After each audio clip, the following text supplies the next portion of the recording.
Hey guys, Steve from Lakeshore RV Center. Just going to do the video orientation here on your bullet that you're going to be picking up.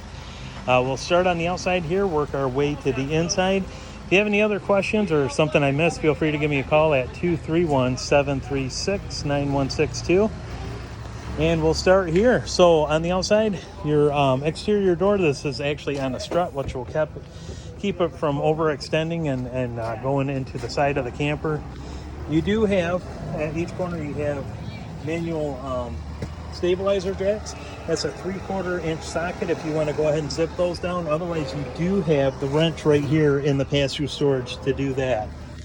Pass-through storage, give you a good look. You do have a light here. You do have the grill over on the other side that attaches to the bumper. I'll show you that in just a moment. And then going around to the front, you'll have a new deep cycle interstate battery, 2 20-pound tanks. Those will be full. And then you have your manual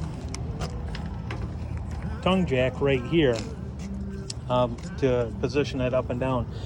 Exterior light off and on right there. That's nice for helping hook up at night, or if you just need a little extra light up front. So we move over. There's a little bit better look at that grill. And I'll show you where that hooks up in just a sec. Freshwater connection right here. You want to fill up the freshwater tank, you go ahead and stick a hose right in there.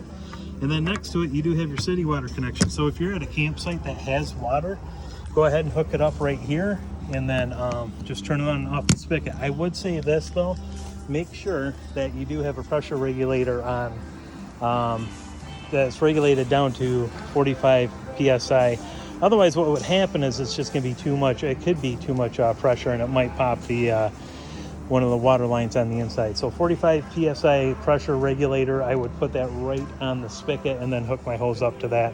A lot of the campgrounds will already have that on there, but still a good item to have. Just you have your slide out there that does have the slide cover on top of it, which is a nice bonus. The previous owner spent a lot of money on that to make sure that was on there. You have your outside shower right here.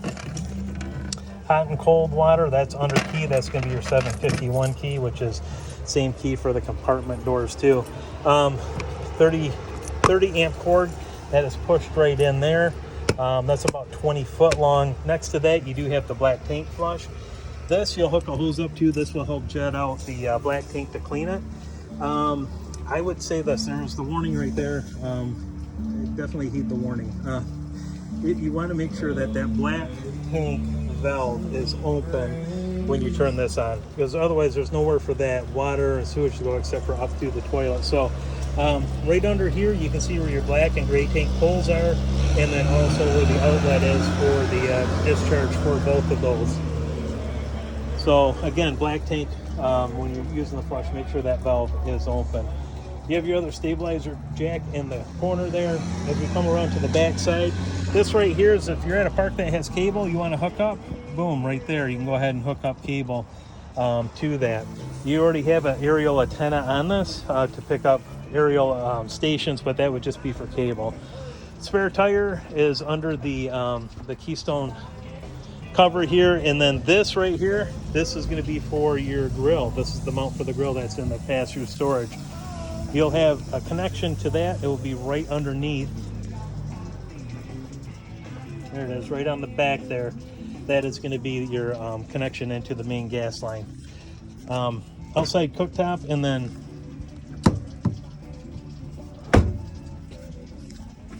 open this up for you. So you have your 2-burner stovetop right here, and then hot and cold water is going to be right next to it right there. This is just a basin.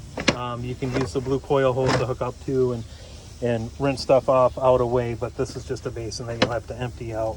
And again, that stove, that's through the main gas line as well. That'll hook up underneath.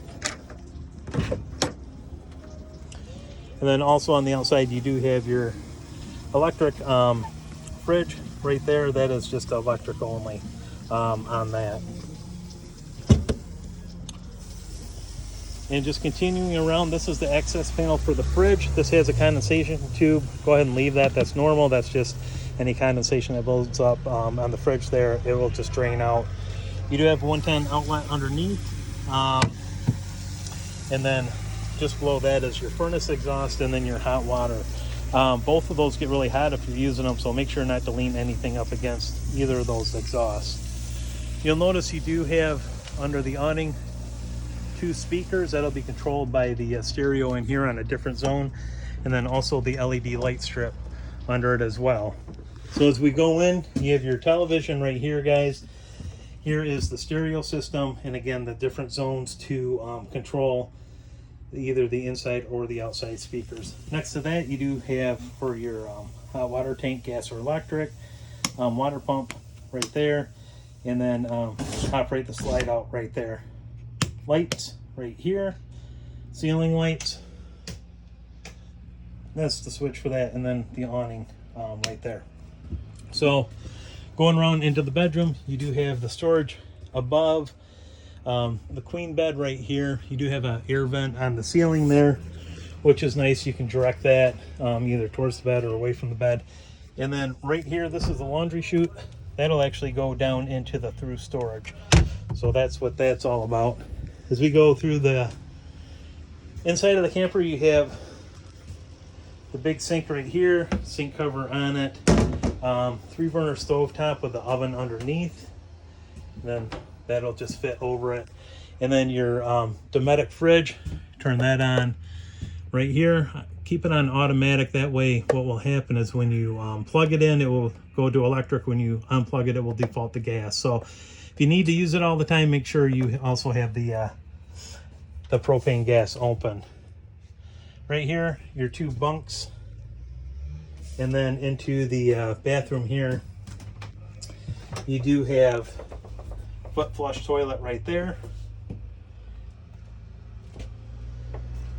And then as we come out, you do have your GFI, turn the light on, you do have your GFI right here to reset. So if you have some outlets that aren't working, go ahead and check the GFI, make sure that's not popped. If it isn't, go ahead and pop that in.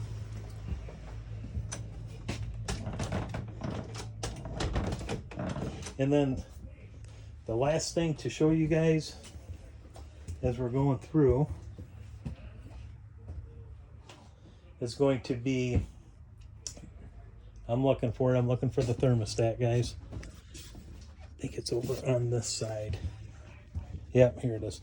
So your thermostat right here to control everything, turn it on. Fan, if you want just the fan on. If you want the AC on, you can go ahead and set the temperature, whatever you want that to. Furnace, same thing there. And then also into the off position. Okay, so that's how that will all operate right there. But again, guys, if you have any questions, feel free to get a hold of me, 231-736-9162. And I hope you enjoy your new camper and it brings you guys a lot of memories. And certainly, thank you for the business.